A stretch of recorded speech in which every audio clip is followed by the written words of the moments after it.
On Valentine's Day, my heart stopped beating. The doctors said I was dead for 4 minutes and 23 seconds. But what I experienced in those minutes, it wasn't darkness. It wasn't nothing. What happened next changed everything I thought I knew about life, death, and what comes after. And I need to tell you this story, because if you're watching this right now, there's a reason. February 14th started like any other Valentine's Day for me. I was 32 years old, living in Chicago, working too many hours at a job I didn't love, and honestly, I was lonely. My last relationship had ended 8 months earlier, and while my friends were posting pictures of flowers and chocolates, I was planning to spend the evening alone with takeout and Netflix. Nothing special, nothing memorable. But here's what you need to understand about who I was back then. I was disconnected from people, from meaning, from myself. I went through the motions every single day: wake up, coffee, work, gym, sleep, repeat. I told myself I was fine. I told myself I was just focused on my career. But the truth? I was empty.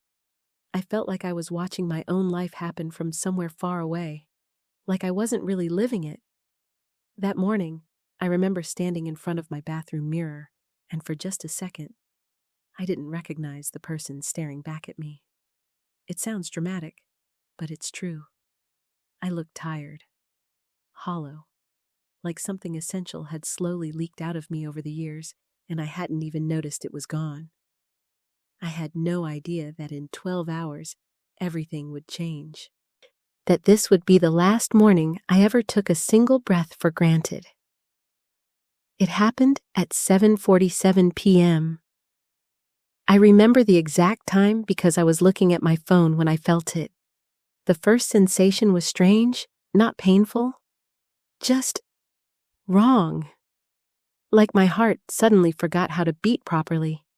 It stuttered, skipped, then raced so fast I could hear it pounding in my ears. I was alone in my apartment. I'd just finished eating dinner when this wave of dizziness hit me so hard I had to grip the kitchen counter. My left arm started tingling, not the gentle pins and needles feeling when you sleep on it wrong. This was electric, violent, like something was crawling through my veins. I tried to call 911, but my fingers wouldn't work. The phone slipped from my hand and clattered onto the floor. And that's when the pain arrived. It felt like someone had reached into my chest and grabbed my heart with both hands and started squeezing. I couldn't breathe, couldn't think, couldn't do anything except collapse onto the cold kitchen tile. If you're still watching, comment "alive" below. Because what I'm about to tell you next, most people never come back to share. Time became strange. Each second stretched out impossibly long. I could hear the refrigerator humming, the heater clicking on, a car alarm going off somewhere outside. Every sound was crystal clear, but also distant, like I was hearing it through water.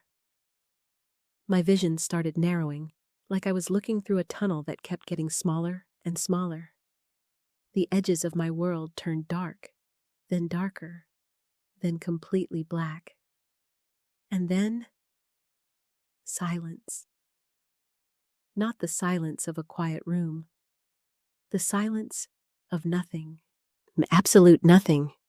No heartbeat, no breath, no pain, just void. I was dead, but I wasn't gone. The first thing I noticed was that I could still think, still feel, still exist, but everything had changed. I wasn't in my body anymore. I was above it, about 8 or 9 feet up near the ceiling, looking down at myself lying on the kitchen floor.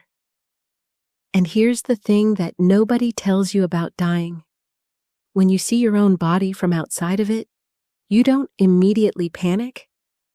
There's this strange detachment, like looking at a photograph of yourself from years ago. That's me, I thought.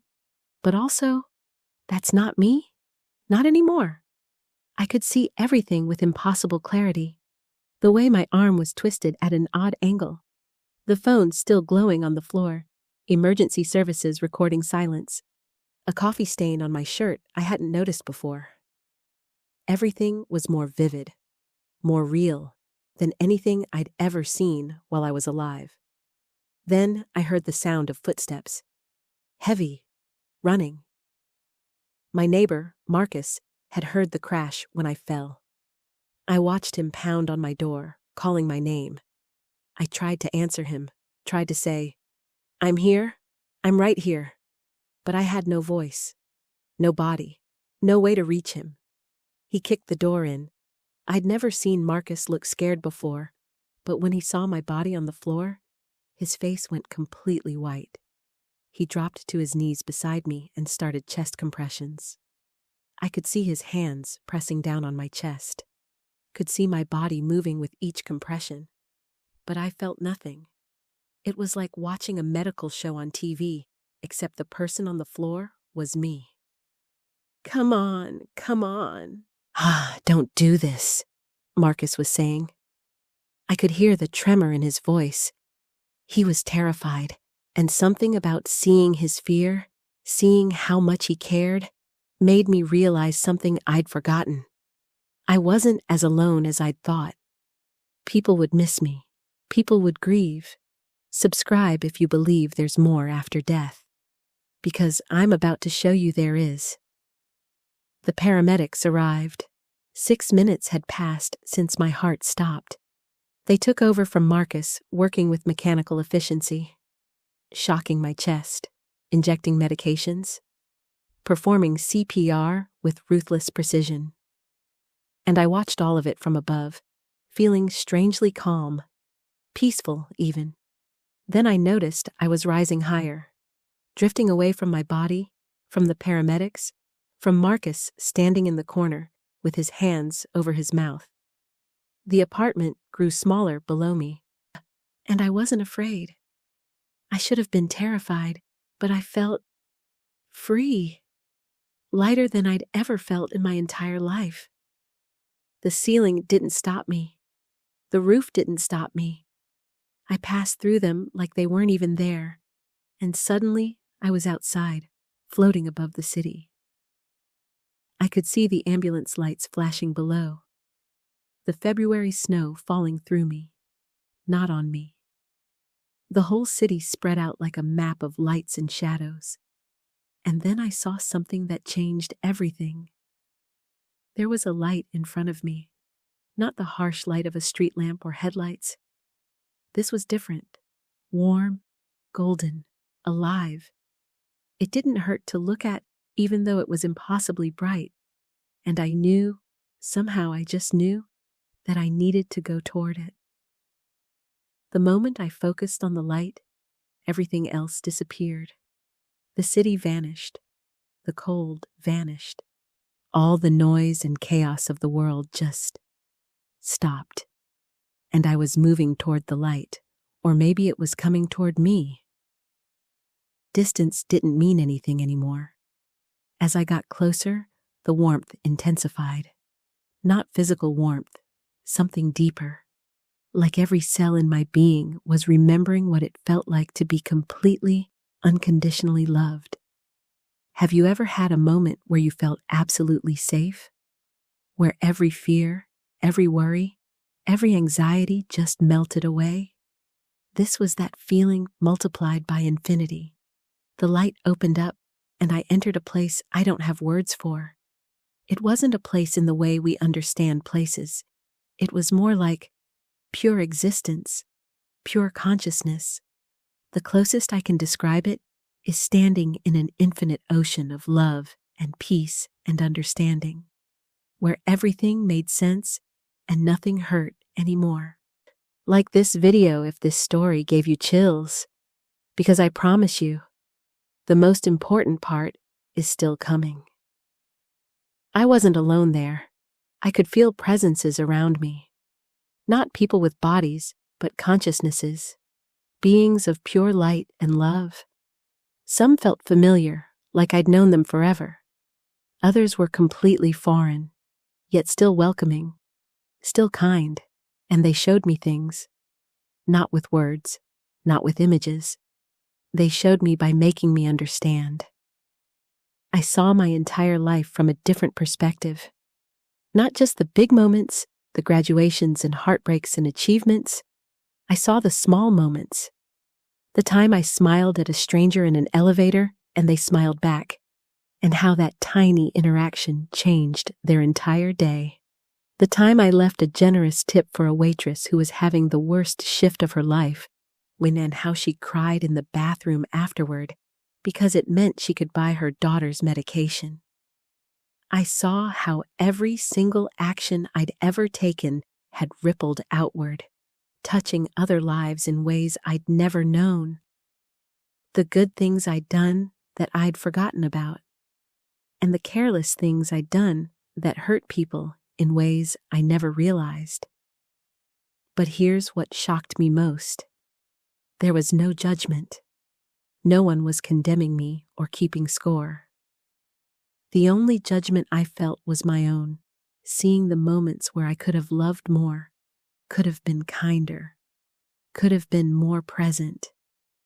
And even that judgment was wrapped in compassion and understanding. I understood in that moment that life isn't about the things we achieve or accumulate. It's about the connections we make, the love we give, the moments where we see another soul and recognize them as part of the same infinite consciousness we all come from. Time didn't exist there. I could have been in that place for seconds or centuries, but gradually I became aware of something pulling at me, a tethering, a connection to something far away. My body, still down there, still being worked on by the paramedics who refused to give up. And then, one of the presences came closer. I knew this one. I recognized them on a level deeper than memory. It was my grandmother. She died when I was 16, and I'd never really dealt with that loss. I'd pushed it down, ignored it, pretended it didn't hurt. But here she was. Not as I remembered her in her hospital bed, weak and suffering. She was radiant, young, glowing with that same infinite light. And she communicated with me, not in words, but in pure understanding. "It's not your time yet, sweetheart." I wanted to argue. I wanted to stay. This place was perfect. This place was home in a way that nowhere on earth had ever been. Why would I want to go back to that cold, painful, lonely existence? But she showed me things I hadn't seen yet, moments that were waiting for me. A woman with dark hair and a warm laugh who I hadn't met yet. A career change that would make me wake up excited instead of dreading each day. A little boy who would call me uncle and look at me like I hung the stars. Friendships that would become deeper than family. Moments of pure joy that would make every second of pain worthwhile. "You have so much left to give," she told me. "So much left to experience. So much left to love. Stay until the end, because the most important moment hasn't happened yet." I felt the resistance inside me. I didn't want to leave this perfect peace. I didn't want to go back to the pain and confusion and loneliness of being alive. But something deeper than fear was stirring in me. A purpose, a knowing that my grandmother was right. "Will I remember this?" I asked her without words, just pure intention. "Enough," she answered. "You'll remember enough to change everything." And then she smiled at me, and in that smile was every hug she'd ever given me. Every time she'd told me she was proud of me. Every moment of love we'd ever shared. She reached out, and even though neither of us had hands in that place, I felt her touch my chest. "Go back," she said, "and live. Really live this time." The return was violent. One moment, I was in infinite peace and light. The next, I was being slammed back into my body with such force, it felt like hitting concrete from 100 feet up. Pain exploded through every nerve. My lungs burned as they suddenly remembered how to breathe. My heart stuttered, skipped, then started beating again with painful, irregular thuds. I gasped, actually gasped, sucked in air like I'd been drowning. And the first thing I heard was one of the paramedics shouting, "We got her back! We got her back!" Everything was too loud, too bright, too much. After that perfect peace, the physical world felt harsh and overwhelming.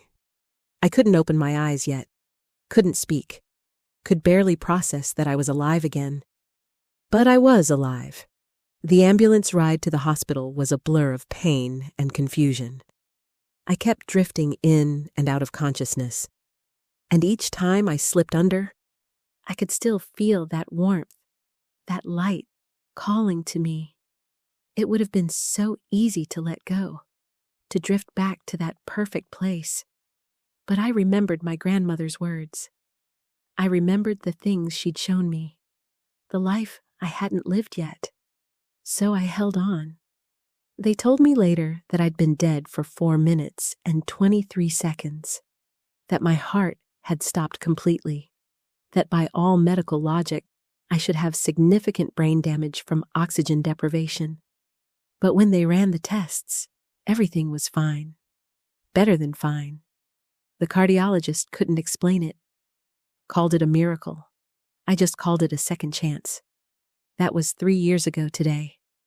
Valentine's Day. The day I died and came back.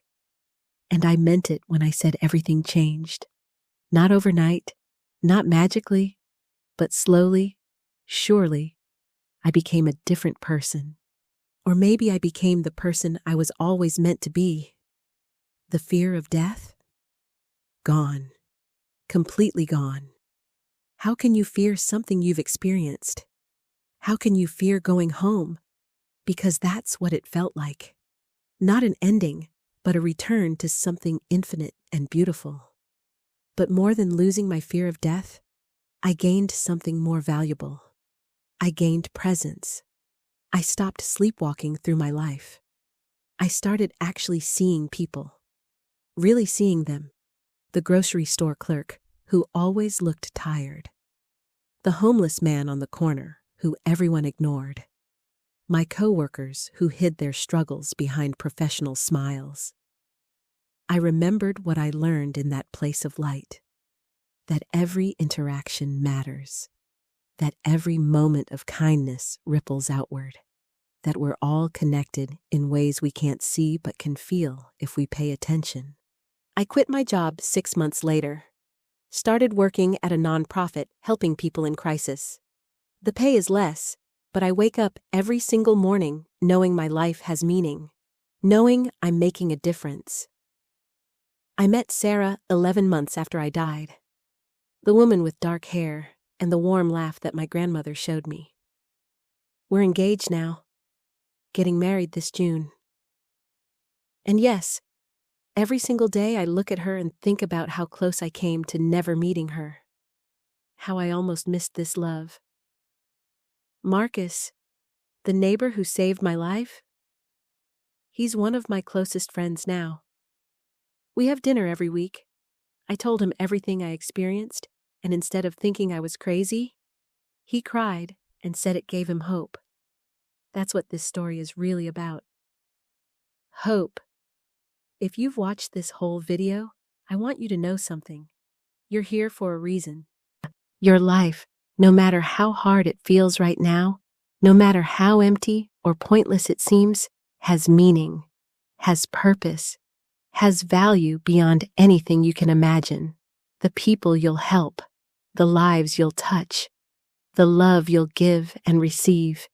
It's all waiting for you. Every single day is a gift. Every breath is a second chance.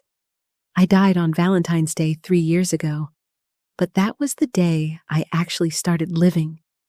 Death isn't the end. It's not darkness or nothing or something to fear, it's going home. But we're not meant to go home yet. We're meant to be here, to love, to connect, to make each moment matter. So live, really live, love harder, forgive faster, see people, be present. Because one day, we'll all go to that beautiful place of light. But until then, we have work to do here. We have people to love. We have purposes to fulfill. And trust me when I tell you this. Every single second of this messy, painful, beautiful life is worth it. If this story changed something in you, if it gave you hope or peace or a different perspective, leave a comment below. Tell me what you're going to do differently. Tell me how you're going to really live, because that's why I'm telling this story. That's why I came back, to remind you that you're not alone, that life has meaning, that love is real, and that there's something absolutely beautiful waiting for all of us when our time really does come. But until then, live.